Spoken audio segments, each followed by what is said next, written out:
ಬರುವಂತಹ ಜನವರಿ 1, 2026 ಹೊಸ ವರ್ಷ ಆಚರಣೆಯ ಸಂದರ್ಭದಲ್ಲಿ ಪೊಲೀಸ್ ಇಲಾಖೆ ದಿನಾಂಕ 31 ಮತ್ತು 1ನೇ ತಾರೀಕು ಸಾಕಷ್ಟು ರೀತಿಯಲ್ಲಿ ಬಂದೋಬಸ್ತನ್ನು ಕೈಗೊಳ್ಳಲಾಗಿದೆ. ಈಗಾಗಲೇ ಮೇಜರ್ ಸ್ಪಾಟ್ಸ್ಗಳು ಯಾವುದಾದಿದೆ ಅಂದರೆ ಸಾರ್ವಜನಿಕರು ಹೋಗಿ ಬರುವಂಥ ಪ್ಲೇಸ್ಗಳು ಯಾವುದಾದಿದೆ ಅದನ್ನು ಐಡೆಂಟಿಫೈ ಮಾಡಲಾಗಿದೆ. ಅಲ್ಲಿ ಕೂಡ ಸೂಕ್ತ ಪೊಲೀಸ್ ಬಂದೋಬಸ್ತನ್ನು ಮಾಡಲಾಗಿದೆ. ಅಷ್ಟೇ ಅಲ್ಲದೇ ಕೂಡ ಈಗಾಗಲೇ ಎಲ್ಲ ಹೋಟೆಲ್ಲು, ಲಾಡ್ಜಸ್ಸು, ರಿಸಾರ್ಟ್ಸು ಮತ್ತು ಈವೆಂಟ್ ಮ್ಯಾನೇಜರ್ಸ್ಗಳದ್ದು ಮೀಟಿಂಗನ್ನು ಎಲ್ಲ ಪೊಲೀಸ್ ಠಾಣಾ ವ್ಯಾಪ್ತಿಗಳಲ್ಲಿ ಅವ್ರದ್ದು ಮೀಟಿಂಗನ್ನು ಮಾಡಿ ಡೂಸ್ ಆ್ಯಂಡ್ ಡೋಂಟ್ಸ್ಗಳ ಬಗ್ಗೆ ಈಗಾಗಲೇ ಅವರಿಗೆ ಸಾಕಷ್ಟು ರೀತಿಯಲ್ಲಿ ನಾವು ಮಾಹಿತಿಯನ್ನು ಕೊಟ್ಟಿದ್ದೀವಿ.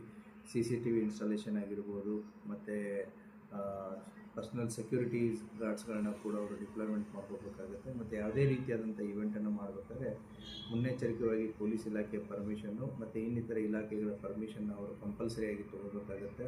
ಅವತ್ತಿನ ದಿನ ನಾವು ರಾತ್ರಿ 12:30ವರೆಗೂ ಮಾತ್ರ ಅವಕಾಶವನ್ನು ಕೊಟ್ಟಿದ್ದೀವಿ.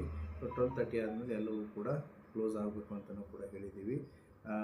ಮತ್ತು ಅಷ್ಟೇ ಅಲ್ಲದೇ ಈಗ ಏನು ಕಳೆದ ನೀವು 3-4 ಡೇಸಿಂದನೂ ಕೂಡ ಸಾಕಷ್ಟು ರೀತಿಯಲ್ಲಿ ಪೊಲೀಸ್ ಪೆಟ್ರೋಲಿಂಗು, ವಿಸಿಬಲ್ ಪೊಲೀಸಿಂಗು, ಚೆಕ್ ಪೋಸ್ಟ್ಗಳು, ಟ್ರಂಕ್ ಆ್ಯಂಡ್ ಡ್ರೈವ್ ಕೇಸುಗಳು ಮತ್ತು ಎನ್ಫೋರ್ಸ್ಮೆಂಟ್ ಆ್ಯಕ್ಟಿವಿಟೀಸ್ಗಳು, ಹೋಟೆಲು, ಲಾಡ್ಜಸ್ಗಳು